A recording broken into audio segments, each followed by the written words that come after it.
yang ada di rumah.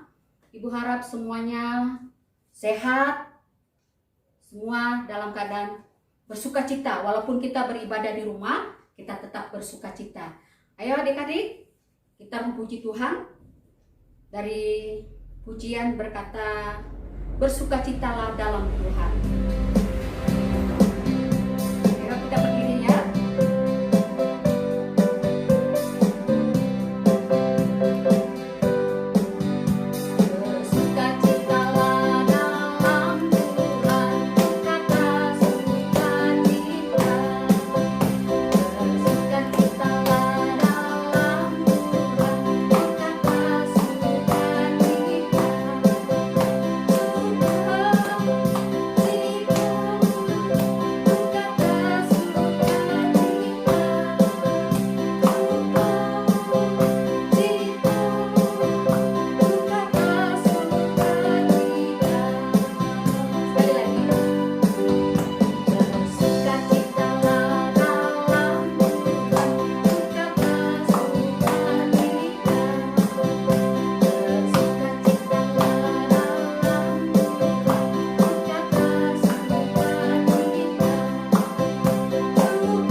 Bapa Surgawi, Bapa yang kami sembah di dalam nama Tuhan Yesus Kristus, pada pagi hari ini kami mengucap syukur untuk waktu yang begitu indah yang Tuhan anugerahkan kepada kami, di mana kami pada pagi hari ini dapat memuji Tuhan, menyembah Tuhan, walaupun kami berada di rumah kami masing-masing. Kami tetap bersukacita karena kebaikan Tuhan. Tuhan Yesus, kami menyerahkan ke dalam tangan Tuhan penyembahan kami pagi hari ini. Kiranya Tuhan Engkau sertai dari awal, pertengahan hingga berakhir. Biarlah semua yang kami lakukan menyenangkan hati Tuhan. Di dalam nama Tuhan Yesus kami sudah berdoa dan mengucap syukur. Haleluya. Amin. Adik-adik semua, mari kita mengambil Alkitab kita. Kita akan mendengarkan firman Tuhan. Kita buka dari Injil Yohanes pasal 3. Injil Yohanes pasal 3 ayat 16. Ini ayat yang biasa kita hafal di sekolah minggu ya kan? Nah, tapi Ibu mau ulang sekali lagi. Injil Yohanes pasal 3 ayat 16 yang berbunyi demikian. Karena begitu besar kasih Allah akan dunia ini, sehingga Ia telah mengaruniakan anaknya yang tunggal, supaya setiap orang yang percaya kepadanya tidak binasa, melainkan beroleh hidup yang kekal. Adik-adik, Yesus adalah Allah yang menjadi manusia. Yesus hidup dengan sempurna, dia tidak berbuat dosa. Oleh karena kasihnya kepada manusia, dia rela mengorbankan dirinya di kayu salib. Untuk apa? Untuk menggantikan hukuman dosa kita, menggantikan hukuman dosa manusia. Nah, tahukah anak-anak, apakah dosa itu? Ya, betul. Dosa adalah pelanggaran terhadap perintah Allah. Baik dalam perkataan kita, pikiran kita, perbuatan kita. Contoh, berbohong. Susi sudah mandi? Sudah. Padahal dia belum mandi. Susi, tadi kamu ambil uang mama ya? Enggak. Itu bohong juga, padahal dia sudah ambil. Contoh yang lain, mencuri, ambil uang mama secara diam-diam, itu juga namanya berdosa. Tidak menghormati orang tua. Orang tua, nah, kamu ke gereja ya? Nggak mau. Jadi ada hal-hal yang orang tua minta kita lakukan, tapi kita tidak lakukan, itu kita tidak menaati perintah orang tua. Atau contoh yang lain, tahu yang baik, tapi tidak dilakukannya. Contohnya apa? Tidak taat beribadah, mengabaikan Allah. Seharusnya hari ini kita beribadah. Adakah yang ke kebun ya? Adakah anak-anak yang tidak beribadah hari ini? Pergi mancing. Dia tahu hari ini hari Minggu, tapi dia ke kebun mancing, tidak mendengarkan firman Tuhan. Nah, itu juga yang disebut dosa. Ayo, adakah anak-anak yang masih tidur? Dibangunin sama mama. Nangis. Ibu harap tidak ada ya anak-anak yang begitu. Nah, ini baru beberapa contoh dosa yang sering kita lakukan, atau dosa yang sering manusia lakukan. Nah, anak-anak, dosa inilah yang membuat hubungan kita dengan Allah rusak.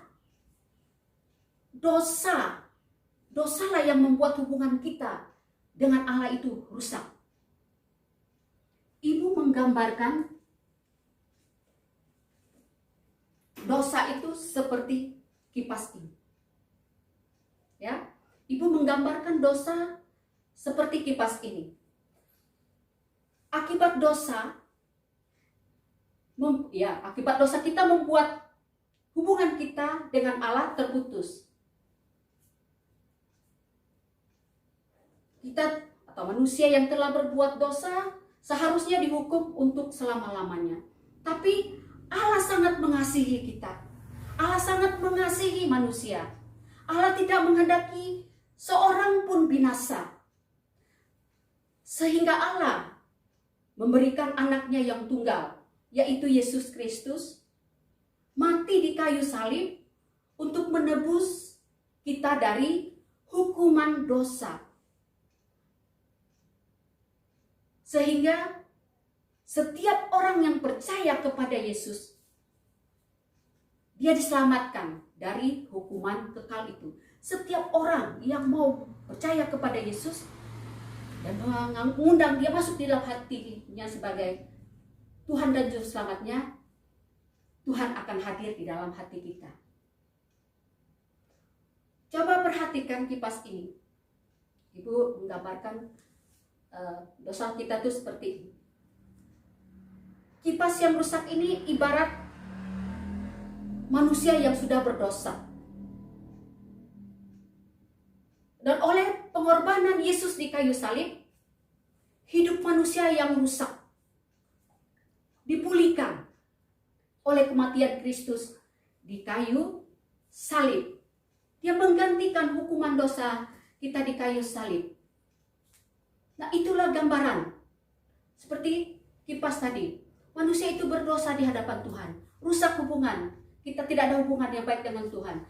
Sehingga oleh kematian Kristus di kayu salib, kita ditebus dari dosa dan pelanggaran kita, sehingga kita diselamatkan. Demikian firman Tuhan pada pagi hari ini. Firman Tuhan ini kita dapat lakukan di dalam kehidupan kita sehari-hari. Nah, adik-adik, sebagai bukti kita telah menerima pengampunan Kristus, apa yang kita lakukan? Ya, kita harus jadi terang, kita harus jadi berkat bagi orang yang ada di sekitar kita. Kita akan memberikan persembahan untuk pekerjaan Tuhan. Kita siapkan persembahan, kita ada amplop-amplop yang sudah dibagi, dan kita memberikan persembahan.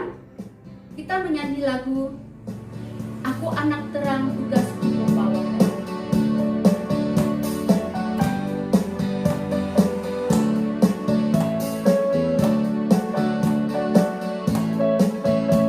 Aku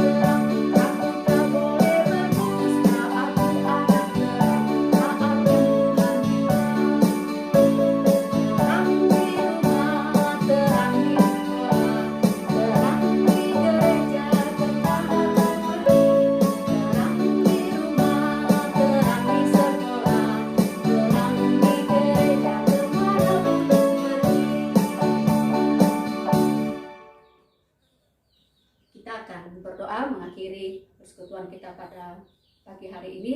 Kita berdoa.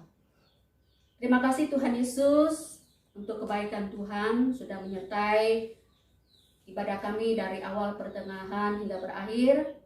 Kiranya apa yang kami lakukan menyenangkan hati Tuhan.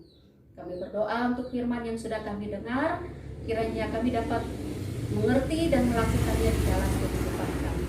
Terima kasih Tuhan Yesus untuk pertolongan-Mu, sehingga kami dapat menyelesaikannya dengan baik. Di dalam nama Tuhan Yesus kami sudah berdoa dan mengucap syukur. Haleluya, haleluya, amin. Ibadah kita selesai. Selamat pagi, Tuhan Yesus memberkati kita semua. Dah.